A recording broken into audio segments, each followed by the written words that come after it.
Hello guys, welcome back to my channel.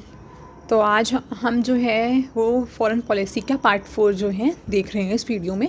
तो अब तक हमने 3 पार्ट इस वीडियो पे इस अब तक 3 पार्ट जो है ऑलरेडी इसके टॉपिक पे डाल चुके हैं। तो आप प्लीज़ उनको देख ले पहले चैनल पर जाके। और अब आगे अब तक हमने ये पढ़ा था कि 1990s के टाइम पे भारत की विदेश नीति में क्या क्या चीज़ें जो थी, 1990s के में भारत में की विदेश नीति में क्या क्या परिवर्तन आए थे और क्या क्या चीज़ें देखने को मिली थी, क्या क्या घटनाएं घटित हुई थी 1990s के टाइम पे। राजीव गांधी के काल तक हमने पढ़ लिया था। उनके बाद आता है अटल बिहारी वाजपेयी। तो अटल बिहारी वाजपेयी की एनडीए सरकार थी 1998 से 2004 तक। तो पोखरण सेकेंड में परमाणु प्रशिक्षण हुआ था। 1998 में भारत को परमाणु शक्ति के रूप में मान्यता मिली थी, हालांकि अंतर्राष्ट्रीय प्रतिबंध था। तो इस टाइम पे क्या है, जैसे तुम्हें पता है कि इंदिरा गांधी ने 1974 में फर्स्ट टाइम परमाणु प्रशिक्षण किया था। तो उस टाइम पे वो स्माइलिंग बुद्धा जो परमाणु प्रशिक्षण हुआ था वो इतना सफल नहीं हो पाया था। उस टाइम पे आलोचनाएं हो रही थी, लेकिन उसके बाद भी भारत ने परमाणु शक्ति प्रशिक्षण करने पर मतलब बंद नहीं करा। उस टाइम पे अटल बिहारी वाजपेयी के टाइम पे पोखरण सेकेंड परमाणु प्रशिक्षण हुआ 1998 में। तो उस टाइम में भारत को परमाणु शक्ति के रूप में मान्यता मिल गई थी, क्योंकि वो परमाणु प्रशिक्षण सफल हुआ था। ठीक है, तो इससे लेकिन अंतर्राष्ट्रीय स्तर पर ये प्रतिबंध था, मतलब अंतर्राष्ट्रीय स्तर पर प्रतिबंध था, लेकिन उसके बाद भी भारत ने परमाणु प्रशिक्षण किया और उनको मान्यता मिल गई थी 1998 में। मतलब वो मान्य हो चुका था, सफल परमाणु प्रशिक्षण हुआ था। उसके बाद 1999 में कारगिल का युद्ध हुआ था। तो कारगिल का युद्ध किसके बीच में हुआ था? भारत और पाकिस्तान के बीच में हुआ था। ये कारगिल में भारत में सैन्य संघर्ष हुआ था।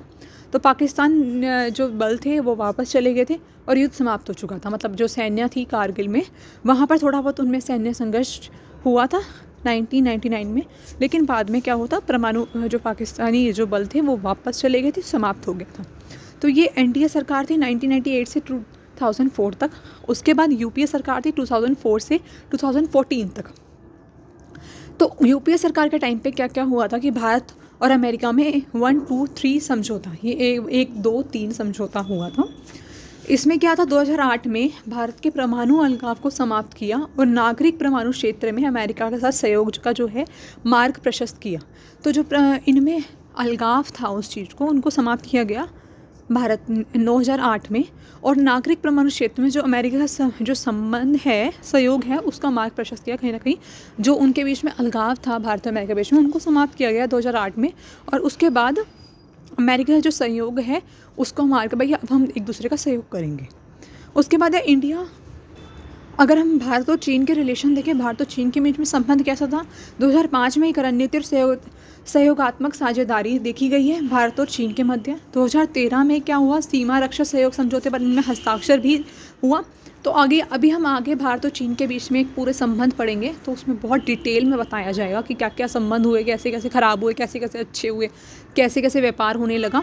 तो उस तरह से वो चीज़ें वीडियो उसमें डिस्कस करेंगे। लेकिन इसमें अगर हम देखें कि 2004 से 2014 के बीच में क्या हुआ, कि 2005 में क्या हुआ, एक रणनीतिक और सहयोगात्मक साझेदारी हुई है उनके मध्य। और 2013 में सीमा रक्षा सहयोग समझौते पर कि सीमा की जो रक्षा है, कि भाई दोनों देशों में जो सीमा है उसकी रक्षा करने पर उस पर एक समझौता हुआ है, उस पर दोनों देशों ने हस्ताक्षर किए हैं। तो ये 2013 में हुआ। उसके बाद भारत में आसियान मुक्त व्यापार समझौता, कि 2010 में भारत ने आसियान दक्षिण पूर्व एशियाई राष्ट्र संघ के साथ एक मुक्त व्यापार समझौता किया है, उस पर हस्ताक्षर किए और व्यापार और विनिवेश को बढ़ावा। कि भाई अभी मैंने इसी चैनल पर आपको थोड़े दिन एक वीडियो पहले ये बताया था कि इंदिरा गांधी जी के टाइम पे सार्क संगठन जो था वो उसका निर्माण किया गया था, कि दक्षिण पूर्वी जो एशियाई देश हैं उनके बीच में सहयोगात्मक जो संगठन है उसका निर्माण करने की बात की गई थी, भाई वो एक दूसरे का सहयोग करें। तो इसी तरह 2010 में भी दक्षिण पूर्वी जो एशियाई राष्ट्र संघ हैं उनके साथ एक मुक्त व्यापार समझौता आसियान के साथ क्या किया था, एक मुक्त व्यापार समझौता कि उनके बीच में फ्री ट्रेड हो गई, उस पर हस्ताक्षर किया गया, ताकि इनके बीच में जो व्यापार और जो निवेश है वो ज़्यादा से ज़्यादा बढ़े। ठीक है, उसके बाद हम देखते हैं कि एनडीए सेकंड आता है। एनडीए सेकंड जो है एनडीए की सरकार जो फर्स्ट थी वो 2004 से 2014 तक रही थी, जो चीज़ें हैं एनडीए फर्स्ट रही थी। लेकिन एनडीए सेकंड जो आती है वो 2014 से प्रेजेंट अब तक भी नरेंद्र मोदी की सरकार है। तो इस टाइम पे क्या क्या हुआ, बांग्लादेश के साथ भूमि सीमा समझौता हुआ 2014 में। हमारे साथ बांग्लादेश के साथ लंबे समय से जो भी चले आ रहे विवाद है उसका समाधान हुआ 2014 में, जिसमें कि दोनों देशों के बीच में 162 एनक्लेव का आदान प्रदान शामिल है। तो इन सब में 162 एनक्लेव का आदान प्रदान शामिल था और दोनों देशों के मध्य जो लंबे समय से संघर्ष चले आ रहे थे उनका समाधान हुआ। ठीक है, तो ये मोदी जी ने करवाया। उसके बाद आती है पड़ोसी प्रथम नीति। इसका उद्देश्य था दक्षिण एशिया और हिंद महासागर क्षेत्र के देशों के साथ संबंध जो है उनको मजबूत करना। तो पड़ोसी की प्रथम नीति, अब तुमने ये भी चीज़ नोटिस करी होगी कि तुमने ये भी चीज़ नोटिस करी होगी जो नरेंद्र मोदी हैं वो विभिन्न देशों के साथ विभिन्न देशों के विभिन्न दौरे पर जाते रहते हैं। तो जब वो कहीं ना कहीं दौरे पर जाते रहते हैं तो इस टाइम पे अगर उन्होंने अपनी जो नीति अपना रखी है विदेश नीति, वो ये बना के पड़ोसी प्रथम नीति। उनका उद्देश्य ये है कि जो दक्षिण एशिया है या जो हिंद महासागर के जो क्षेत्र हैं उनके साथ अपने संबंधों को मजबूत करना। तो वो अपने संबंधों को मजबूत करने पर लगे हुए हैं और कहीं ना कहीं उन्होंने अपने अब तक के जो सरकार रही हैं अब तक भी उन्होंने अपने जो है विभिन्न देशों के साथ, जो हमारे पड़ोसी देशों हैं उनके साथ संबंधों में जितनी कटुता थी, जितने संघर्ष थे, जितने विवाद थे, कहीं उनका समाधान धीरे धीरे हो रहा है और हुआ भी है। उसके बाद है एक्ट ईस्ट पॉलिसी। तो जैसे कि हमने ये पीछे देखा थी एक पॉलिसी नरसिंह राव की सरकार के टाइम पे, मैंने तुम्हें बताया था, एक थी लुक ईस्ट पॉलिसी की, पूर्व की ओर देखो नीति। लेकिन जो ये मोदी हैं उन्होंने अपने टाइम पे एक्ट ईस्ट पॉलिसी की, मतलब पूर्व की ओर देखो नहीं, तो पूर्व की ओर देखो नहीं, एक्ट करो, मतलब एक्ट ईस्ट पॉलिसी बनाई। ठीक है, इसका उद्देश्य क्या था कि दक्षिण प्रशांत जो क्षेत्र हैं उनके देशों के साथ आर्थिक और रणनीतिक जो संबंध है, जो आर्थिक और रणनीतिक संबंध है उनके साथ उनको बढ़ाना, व्यापार, निवेश, सांस्कृतिक आदान प्रदान या बुनियादी ढांचे के जो विकास है उसके माध्यम से जो इनके संबंध हैं उनको मजबूत करना। तो जो ये है इंडो प्रशांत क्षेत्र जो है उनके देशों के साथ आर्थिक और रणनीतिक संबंधों को बढ़ाने के ऊपर ये एक्ट ईस्ट पॉलिसी जो है अपनाई गई थी। तो मैंने बताया था कि लुक ईस्ट पॉलिसी 1991 में नरसिंह राव की सरकार के टाइम पे और अटल बिहारी वाजपेयी जी के दोनों के टाइम पे, उस टाइम पे उन दोनों के सहयोग से ये एक्ट ईस्ट पॉलिसी आई, लुक ईस्ट पॉलिसी आई थी और एक्ट ईस्ट पॉलिसी अब नरेंद्र मोदी के काल में आई है। ठीक है, SCO की बात करते हैं तो SCO ये है Shanghai cooperation organisation membership, Bharat और पाकिस्तान के मध्य की पूर्ण सदस्य। तो भारत और पाकिस्तान के पूर्ण सदस्य के बीच में जो ये शंघाई कोऑपरेशन ऑर्गेनाइजेशन मेंबरशिप हुई है, शंघाई सहयोग संगठन जो मेंबरशिप सदस्यता हुई है, इसमें चीन, रूस, कजाकिस्तान, किर्गिस्तान, तजाकिस्तान और उज्बेकिस्तान ये सब शामिल हैं। ठीक है, अब आगे देखते हैं कि भारत और अमेरिका की रणनीतिक साझेदारी भी हुई है। रणनीतिक साझेदारी मतलब रक्षा में या आतंकवाद के विरोध करने में या व्यापार या ऊर्जा में जो विभिन्न मुद्दों पर जो सहयोग मिला है वो भी शामिल है। तो अमेरिका के साथ भी हमारे जो रणनीतिक साझेदारी है वो स्ट्रॉन्ग हुई है। उसमें अगर रक्षा के उसमें देखें या आतंकवाद का विरोध करने पे या व्यापार के उसमें देखें या ऊर्जा जो है उसके उसमें देखें, तो विभिन्न मुद्दों पर भारत ने अमेरिका का और अमेरिका ने भारत का सहयोग किया है।